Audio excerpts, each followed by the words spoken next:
The improved package has arrived. We're having it fitted in time for FP1. Have a look at the factory report. Cheers, Chris. Hello guys and welcome back to race 2 of our career mode on Formula 1 2016. I would have said Formula 1 instead of F1.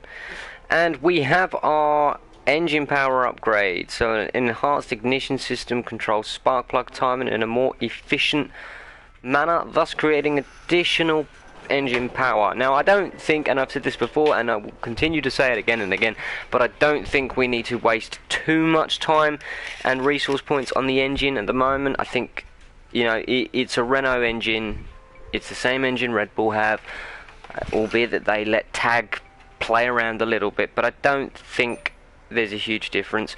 Also got this downforce upgrade package, so it's an extra 2.4%. And I think that's going to be key, is just getting the downforce and that sort of, getting the chassis where it should be. So, as we can see, as I said before, this left-hand news feed's now showing how everyone else is doing. So, Sauber have reduced the drag on their car and improved fuel consumption, and Toro Rosso have upgraded their engine power. So, you know, we've sort of made some room, but Toro Rosso, I mean, they've jumped quite a bit. I'm sure they were a fair bit lower down, and I think Haas might have even been higher than McLaren. So let's get into FP1. Let's get some track acclimatization done and some quali pace and get everything sorted. Try and get a bit more R&D points and get the work done that we need to just move this Renault up the field a little bit more.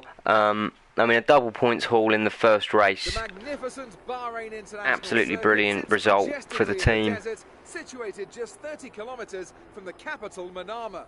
Welcome to the Bahrain Grand Prix, where practice is about to get underway. I'm here with Anthony Davidson once again. Nice to see you, Ant. And I wanted to ask you about how you go about improving the car over the course of a practice session. How much would you say is already known from the pre-race simulations? And how much do you have to do, you know, how much do you have to work on with a real car on a real circuit? Well, that's a good question, Crofty, and I suppose the simple answer is that there's no such thing as too much information. As you say, the bigger teams have very complex simulations, vast numbers of clever people crunching the numbers back at base, but what they can't tell you is stuff like how the track condition's going to be, or what the temperature's going to be doing over the course of the day, and how all of that's going to be interacting. We're getting a bit of TV time. There are so many millions of tiny variables involved in getting these cars around a racetrack quickly, but the computer can't tailor the car to a driver's specific balance requirements. At some point, you still need to put a human being in there and have them feel it through the seat of their pants.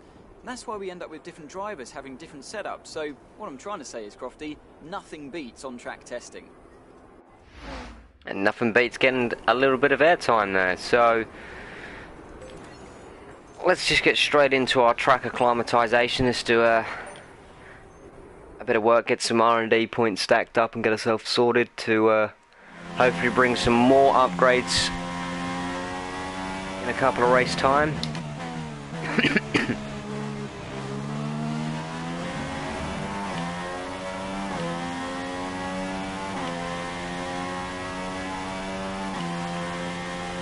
And yeah guys, I mean,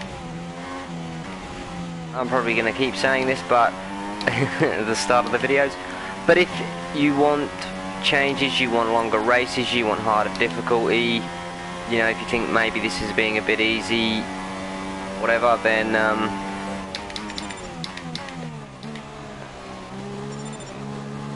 you know, drop us a line in the comments, let us know, and we will try and do our best to meet your requirements.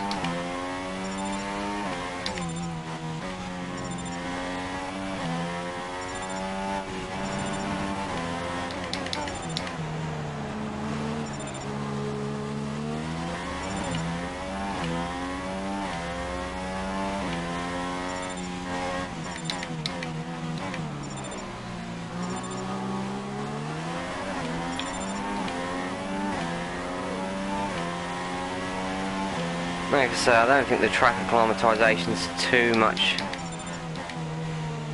Going to be too much of an issue throughout the season.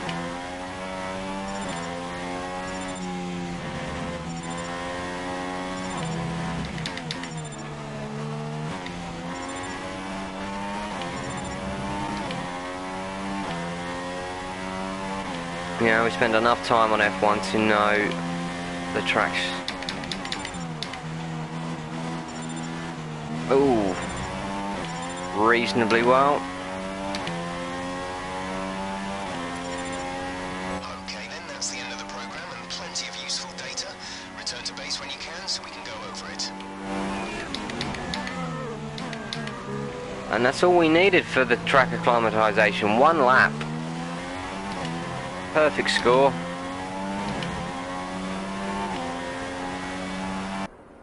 DRS activation 0.02 seconds, 0.07 seconds. I'm liking the track. Okay, so a bit of tyre management to do.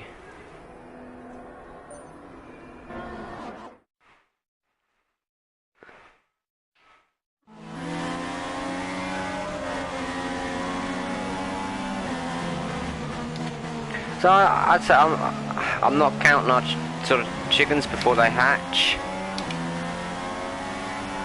First race of the season was a good result, but first race of the season, it's an incredibly long season nowadays anyway, and yeah, we need to make sure that we can keep our upgrades coming.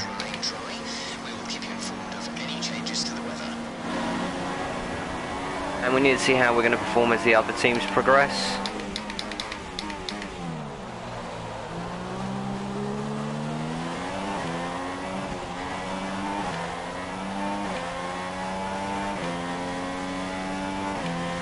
I'm not going to say that we're going to be in a position to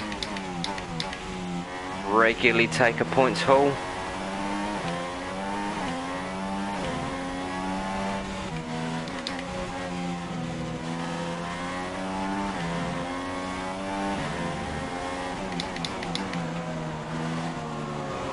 The thing I found really interesting with this tyre wear is sometimes some of the corners that you really think you're eating the tyres, we're not.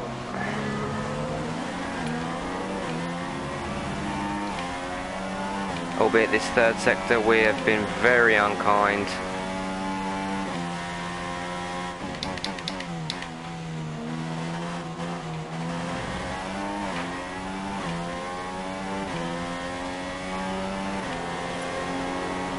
We managed the pace well that lap and tyre wear is more or less as expected.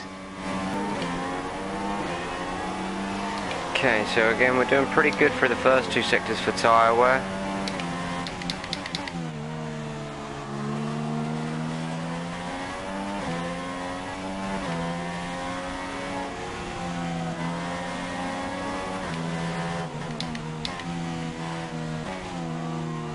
Amazing that, just dropping the steering lock on that long sweeping sort of right just a little bit, just dropped all of the wear off the tyres completely.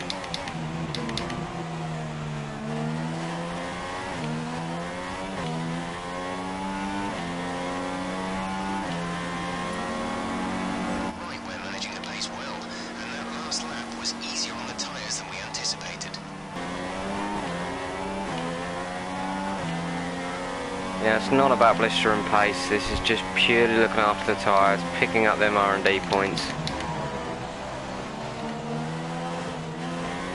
I mean, you just see how that starts to bounce around as we're on the curbs.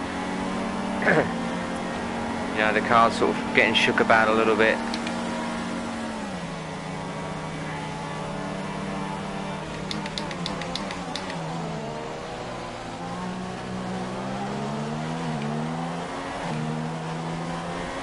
There's 4 laps of fuel remaining.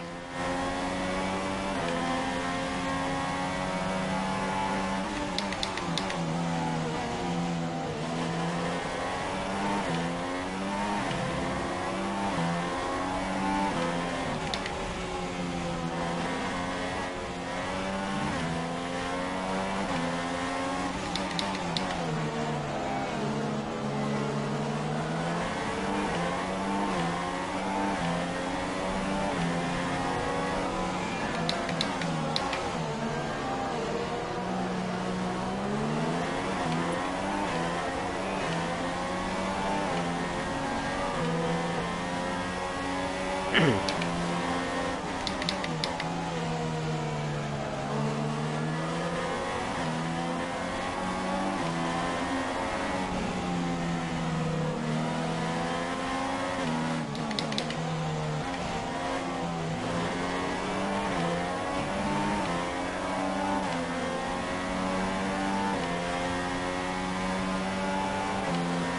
really good lap this one actually.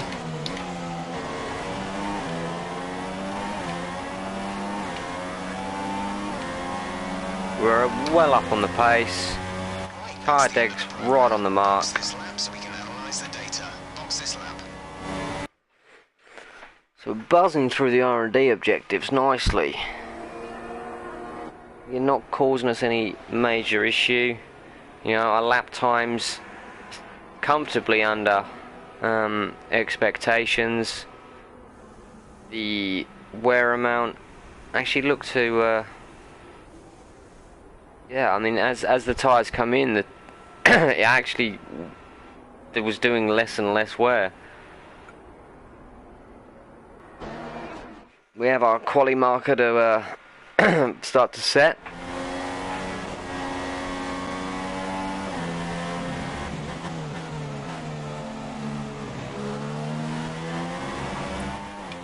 Couldn't receive that. Repeat the message. Here's the top 5 cars as things stand. Vettel, Rosberg, Hamilton, Kvyat and Raikkonen. Repeat that. There's interference. There's static over the radio. Say again. Okay, as it stands, we'll be 13th in the championship. That's me realising the controller on the floor where I put my phone down has just been holding down a button.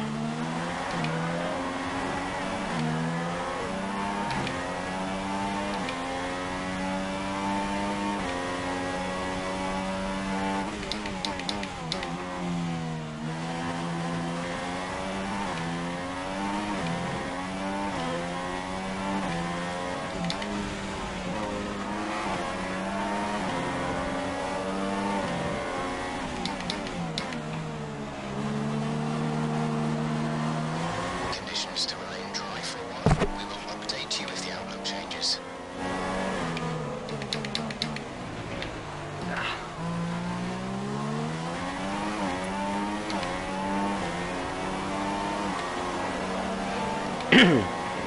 I think 19th should be easily achievable.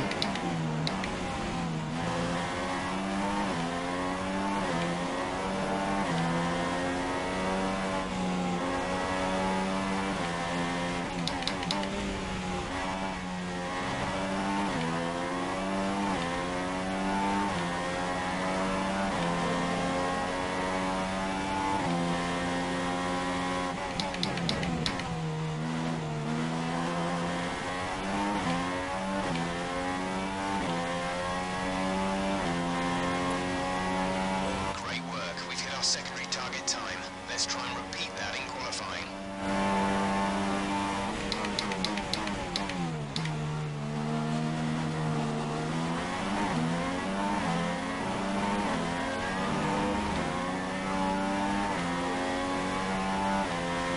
Okay, so our next target's now to see if we could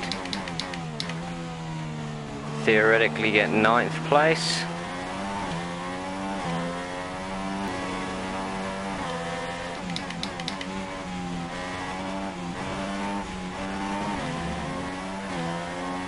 Open sectors.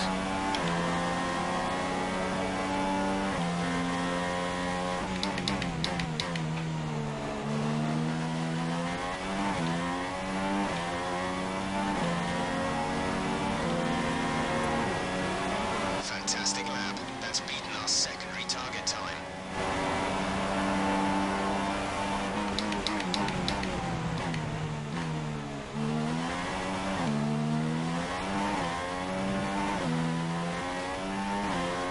Okay, so the target is 7th. Which is a long...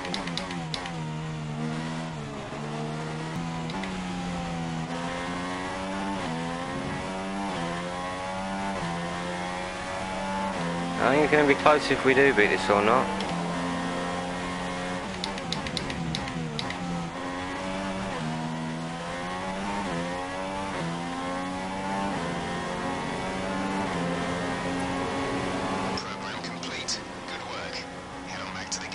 Estimated 11th.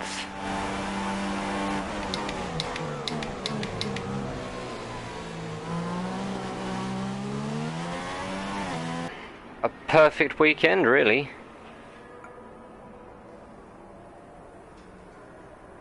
All the team objectives done.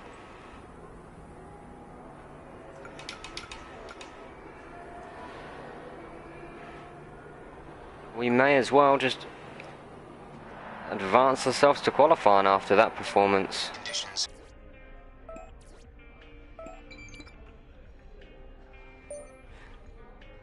So, not really got a lot of points to spend on R&D. We will have to save our pennies. Hi, how are you? I'm just passing on your qualifying goals for this weekend. 16th. So even after a good free practice session, they're not, you know, they're not being stupid now and going, oh, we want you to qualify in the top 10. Still looks to be very achievable, our aims. So going into quali, guys, let's have a sort of shout out for what you think of positions. Cars are ready, the drivers are ready. Let us know in the comments where you think we're going to do with qualifying today. To begin here in Bahrain. This has been an exciting track in times gone by, and typically it entertains the moment the lights go out. We've seen in the past how tricky the first corner is. It's not an issue in Nando. practice and qualifying, but if you throw a lot of highly competitive drivers at it all at once, you've got an entirely different situation. The smarter drivers will be able to temper their approach and stay out of trouble, but it doesn't mean it's easy. Okay, let's do this. Let's get qualifying underway. We looked like we had strong pace. I think the track acclimatisation, the tyre wear, the quali runs, everything looked good over the weekend so far, so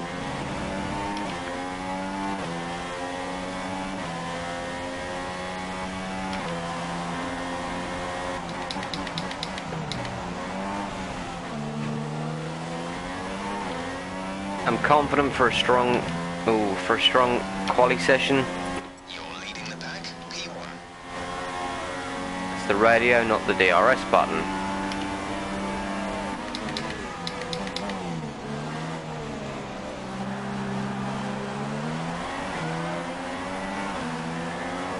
Thing is, we're not really seeing the pace of the other cars on the super softs.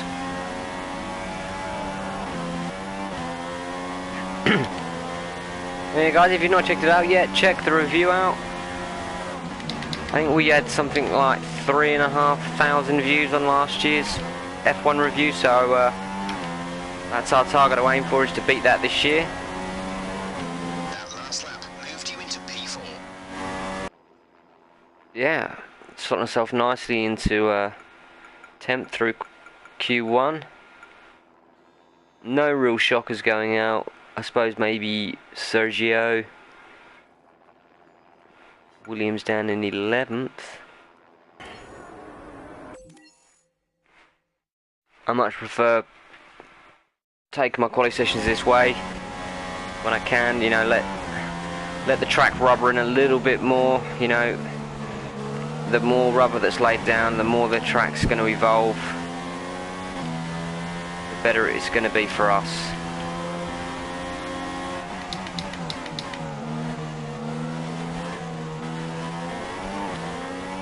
And we've got some sort of benchmark times to compare ourselves to.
think this isn't too sad.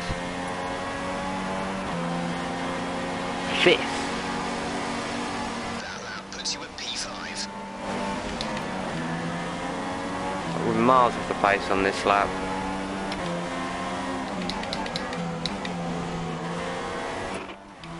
Fuel information. There's 3 laps of fuel remaining. Okay, so we've got enough then to do an extra lap.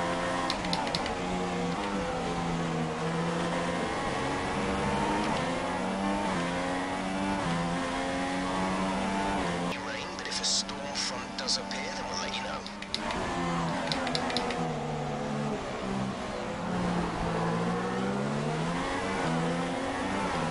Through turn 1, we're already 2 tenths down on the delta.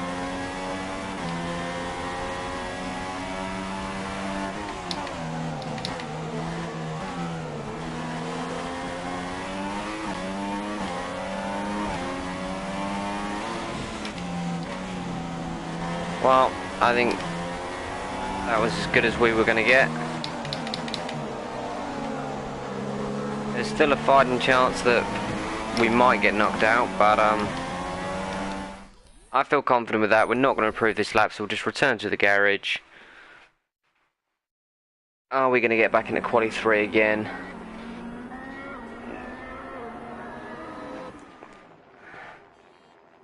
We are. No real shock exits.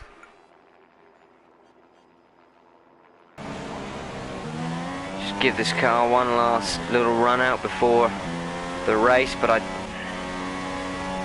don't think we're going to be getting 5th place on the grid like we had in Q2.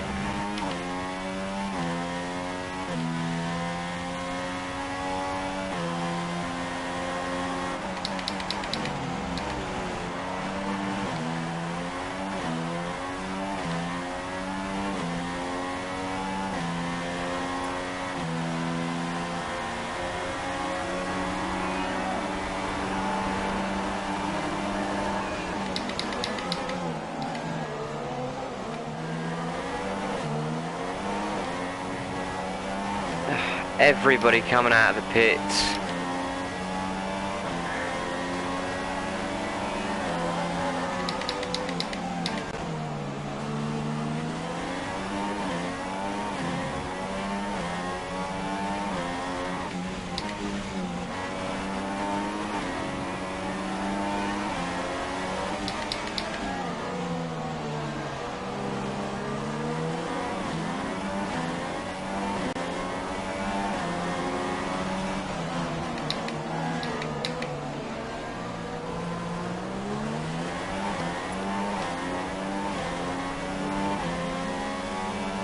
Especially, I don't think most of them are going to make it round.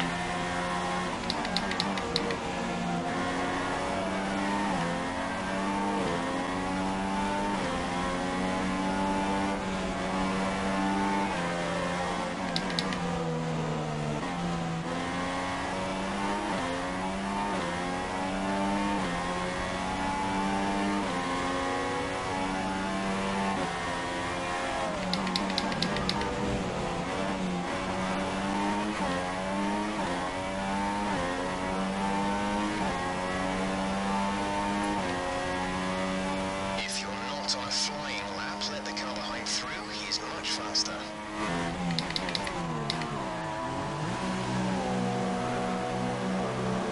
There's no way Lewis got across the line.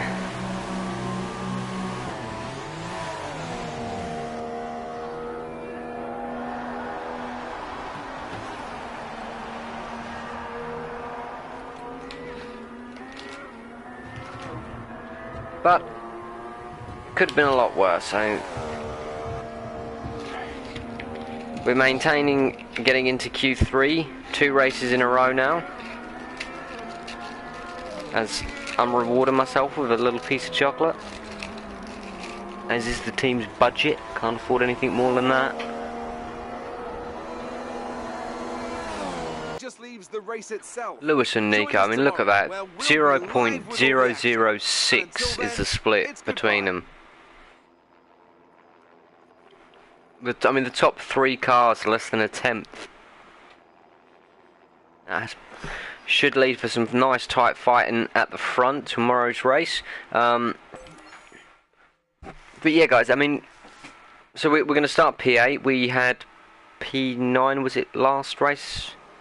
I think we had P9 in Australia.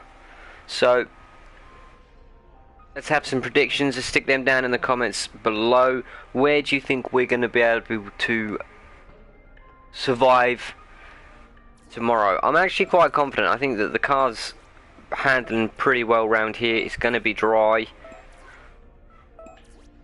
I think we're in a good position for hopefully maybe another points finish.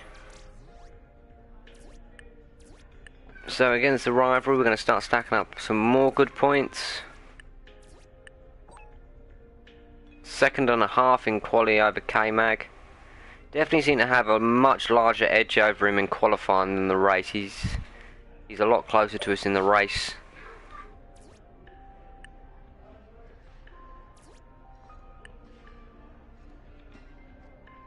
So we've filled up our driver position bar.